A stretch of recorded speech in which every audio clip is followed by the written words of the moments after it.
इस वक्त की ये बेहद अहम और बड़ी खबर है। खुद प्रधानमंत्री नरेंद्र मोदी ने ट्वीट करके इसकी जानकारी दी है। प्रधानमंत्री नरेंद्र मोदी ने ट्वीट करते हुए कहा है कि अब भारत रत्न दिया जाएगा पीवी नरसिम्हा राव को। कांग्रेस शासन में प्रधानमंत्री रहे पीवी नरसिम्हा राव और अब उन्हें प्रधानमंत्री नरेंद्र मोदी ने ट्वीट कर जानकारी दी कि उन्हें भारत रत्न दिया जाएगा। लेकिन चौधरी चरण सिंह को भारत रत्न दिए जाने की जानकारी प्रधानमंत्री नरेंद्र मोदी ने दी। सत्येंद्र हमारे सहयोगी, यतेंद्र हमारे सहयोगी फोन लाइन पर जुड़ रहे हैं। यतेंद्र, ये एक बड़ी जानकारी है और किस तरह की प्रतिक्रियाएं अब इस तरह के ऐलान के बाद? देखिए, बिल्कुल दो बड़े ऐलान प्रधानमंत्री नरेंद्र मोदी के द्वारा किए गए हैं कि चौधरी चरण सिंह जो किसानों के मसीहा के तौर पर जाने जाते हैं और इन्होंने ऐसे कई सारे बिल लेकर आए जिन्होंने किसानों की दशा और दिशा सुधारने का काम किया। वहीं दूसरा, पूर्व प्रधानमंत्री नरसिम्हा राव को भी भारत रत्न देने का फैसला मोदी सरकार ने किया है और उनको भी आर्थिक सुधारों के लिए जो देश में जो आज जो आर्थिक सुधार देखे जा रहे हैं तो उसकी कहीं ना कहीं नींव और एक बड़े फैसले के तौर पर प्रधानमंत्री नरसिम्हा राव, जो तत्कालीन प्रधानमंत्री रहे नरसिम्हा राव, उनको देने का फैसला किया। यानी कि एक बड़ा फैसला इसको माना जा रहा है। इससे पहले लालकृष्ण आडवाणी को भारत रत्न देने का फैसला किया गया था। तो आप इस पूरे निर्णय को इस तरह से समझ सकते हैं कि वो क्षेत्र जो भी राजनीतिक तौर पर इन लोगों ने जो देश के लिए काम किया उसको देश और समाज भुला नहीं सकता और उनका योगदान है कि आज देश जिस स्थिति में खड़ा है तो इनके द्वारा जो फैसले लिए गए वो काफी हद तक प्रभावित करते हैं। और शायद जो नरसिम्हा राव में पेशे से कृषि विशेषज्ञ रहे और चौधरी चरण सिंह को भी आप मानिए कृषि किसानों के मसीहा रहे और वकील रहे नरसिम्हा राव, तो इनको आज जो फैसला लिया गया है प्रधानमंत्री मोदी की सरकार ने कि इनको भारत रत्न दिया जाएगा तो एक बड़े फैसले के तौर पर इनको देखा जा रहा है। और साउथ और वेस्ट जो पश्चिमी उत्तर प्रदेश में काफी खासा प्रभाव पश्चिमी उत्तर प्रदेश और हरियाणा में माना जाता है चौधरी चरण सिंह का, तो इन दोनों ही फैसलों से आप समझ सकते हैं कि किस तरह से इनके योगदान को देखते हुए फैसला लिया गया है। जी, पीवी नरसिम्हा राव को भी भारत रत्न देने का फैसला किया गया है और ये ट्वीट खुद प्रधानमंत्री की ओर से। हमारे वरिष्ठ सहयोगी अमिताभ सिन्हा इस वक्त हमसे सीधे जुड़ रहे हैं। अमिताभ, भारत रत्न देने का ऐलान प्रधानमंत्री ने खुद ट्वीट करके इस बात की भी जानकारी दी है कि एमएस स्वामीनाथन को और पीवी नरसिम्हा राव को, चौधरी चरण सिंह को भारत रत्न से नवाजा जाएगा। किस तरह की अब इस पर प्रतिक्रियाएं भी आ रही है, क्योंकि एक ऐसी शख्सियत जिन्हें लेकर चर्चा पिछले कई वक्त से हो रही थी और अब ऐलान मोदी सरकार ने किया है। देखिए, दो चीज़ें साफ हैं। एक तो पहला, प्रधानमंत्री जिस तरह से जो भी नेता हो जिन्होंने भी समाज भारत के विकास में योगदान दिया हो, भारत की अगड़ी और पिछड़ी जातियों से लेकर जिन लोगों ने कृषि तक के भारत के किसानों के हित में काम किया, उनको भारत रत्न देने का काम कर रहे हैं। कुछ दिन पहले उन्होंने आपने देखा होगा बिहार में कर्पूरी ठाकुर जो पूर्व मुख्यमंत्री रहे हैं, जो ओबीसी को काफ़ी आगे बढ़ाने की जिन्होंने काफ़ी बड़ा प्रयास किया था, उनको दिया था। लेकिन आज जो 3 नामों का ऐलान हुआ है, ये बहुत बड़ा संदेश है, क्योंकि चौधरी चरण सिंह किसानों के नेता माने जाते थे।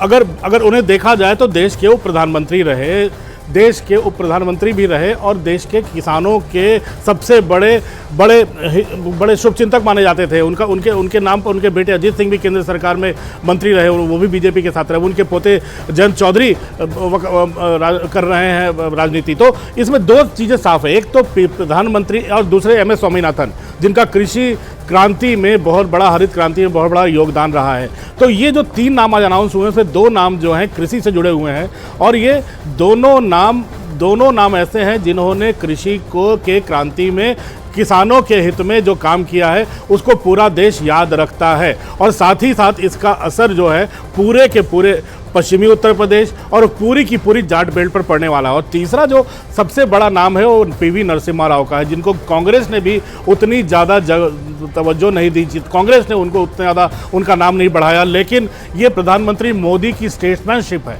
जो नरसिम्हा राव को और चरण सिंह को, जो नॉन बीजेपी, गैर बीजेपी बैकग्राउंड से आते हैं, उनको उन्होंने राष्ट्रीय इस सम्मान से सम्मानित किया, भारत रत्न के सम्मान से।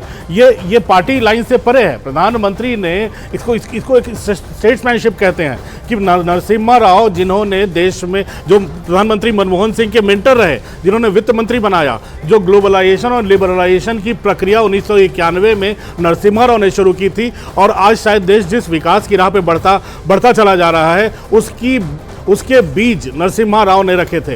वो एक प्रधानमंत्री ने कल भी मनमोहन सिंह की काफ़ी तारीफ की थी, और नरसिम्हा राव के भी, और अब आने वाले दिनों में जो साउथ से जिन लोगों को जिन सम्मानित किया जा रहा है, आंध्र प्रदेश से आते थे वो, और नरसिम्हा राव का योगदान कम से कम भारत, विकसित भारत के इतिहास नहीं भूलेगा। तो मुझे लगता है दो चीज़ें साफ हो गई हैं। एक, किसानों के कॉज को जो चैंपियन करते हैं, जो किसानों के हितों की रक्षा करने के लिए पूरी जिंदगी लगा दी है, चौधरी चरण सिंह और MS स्वामीनाथन, किसानों से संबंधित उनको अवार्ड दिया है। और दूसरा नरसिम्हा राव, जिसको अवार्ड दिया है वो भारत के ग्लोबलाइजेशन और लिबरलाइजेशन के बहुत बड़े जनक रहे, और इसी में दिखाता है कि प्रधानमंत्री कैसे गैर बीजेपी नेताओं को भी भारत रत्न देने में कोई कोताही नहीं करते। ये कांग्रेस की नीति से बिल्कुल परे हटकर है।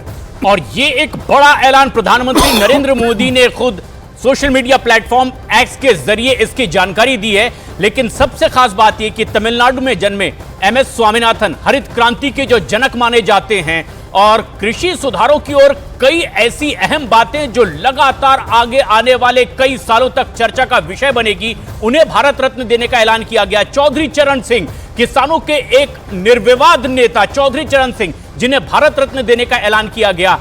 क्या यह दिखाने और जताने की भी कोशिश है अब केंद्र सरकार की ओर से कि किसान हित की सिर्फ बात ही नहीं कर रहे हैं, बल्कि जो वाकई उसके हकदार हैं उन तक ये रत्न पहुंचाया भी जा रहा है? तभी तो ये प्रधानमंत्री ने ट्वीट करके बताया है प्रशांत, कि जो किसानों के अधिकार और उनके कल्याण के लिए जिन्होंने अपना पूरा जीवन समर्पित कर दिया, और उत्तर प्रदेश के मुख्यमंत्री भी रहे, यहाँ तक कि एक विधायक के तौर पर भी प्रधानमंत्री ने, चौधरी चरण सिंह ने भारत के किसानों के हित में बहुत काम किया। देश के गृह मंत्री भी रहे, वो आपातकाल के विरोध में वो डटकर खड़े रहे।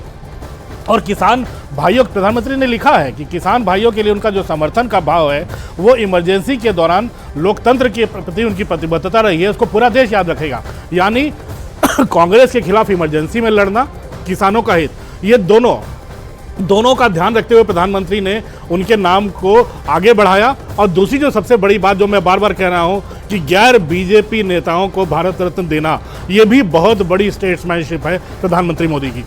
और इसी कड़ी में चौधरी चरण सिंह का नाम, और सबसे बड़ी बात PV नरसिम्हा राव का नाम, जो कि कांग्रेस की ओर से प्रधानमंत्री पद पर रहे हैं। और ऐसे में जबकि गतिरोध कांग्रेस और बीजेपी के बीच चाहे सदन में हो या सड़क पर देखने को मिलता है, PV नरसिम्हा राव के नाम के ऐलान को लेकर के अब किस तरह का रिएक्शन भी है जो सामने आ सकता है, और किस तरह के सियासी बातें कही जा सकती है।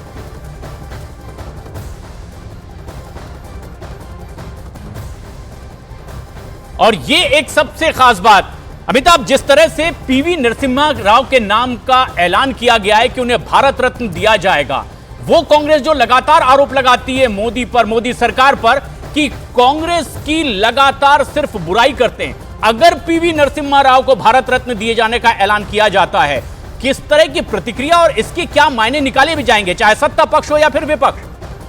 देखिए, पूरा जो संदेश है वो दक्षिण भारत में भी जाएगा। एक प्रधानमंत्री ने अपने ट्वीट में दो चीजें साफ साफ लिखी हैं। नरसिम्हा राव गारू, जो गारू शब्द होता है ना प्रशांत, ये आंध्र प्रदेश में बहुत ज्यादा सम्मान के साथ लिया जाने वाला, जैसे हम हिंदी बेल्ट में भाई कहते हैं, जी कहते हैं नाम के आगे लगाकर, वहां गारू के नाम से संबोधित किया जाता है। तो उन्होंने साफ साफ प्रधानमंत्री ने लिखा है कि नरसिम्हा राव गारू को भारत रत्न दिए जाने का वो शेयर कर रहे हैं देश की जनता के साथ। वो जो न सिर्फ एक डिस्टिंग्विश्ड स्कॉलर थे, स्टेट्समैन थे, और उस समय के लोग बोलते हैं कम से कम 2 दर्जन भाषाएं भारत की वो बोल लेते थे। तब भी हिंदी इंग्लिश के साथ साथ दक्षिण भारत की सारी भाषाएं बोलते थे। महाराष्ट्र से रामटेक से भी चुनाव लड़े थे, मराठी भी बोल लेते थे। तो एक ऐसा राजनेता था जिसको उसके काम के लिए हमेशा याद रखा जाएगा, नरसिम्हा राव को। और सबसे बड़ी बात है जो मैंने कहा, जो ग्लोबलाइजेशन और लिबरलाइजेशन, जो भारत में जो सुधार की प्रक्रिया थी, आर्थिक सुधारों की, वो बड़ी बहादुरी के साथ उन्होंने शुरू किया था। ऐसे समय जब VP सिंह सरकार और उसके बाद की सरकारों ने 2 साल में अर्थव्यवस्था की ऐसी हालत कर दी थी जब देश का सोना तक बाहर गिरवी रखना पड़ा था। ऐसे में नरसिम्हा राव ने कमान संभाली थी राजीव गांधी की मृत्यु के बाद के चुनाव के बाद। तो जाहिर है एक ऐसी, और कांग्रेस ने कभी उनको तवज्जो नहीं दी।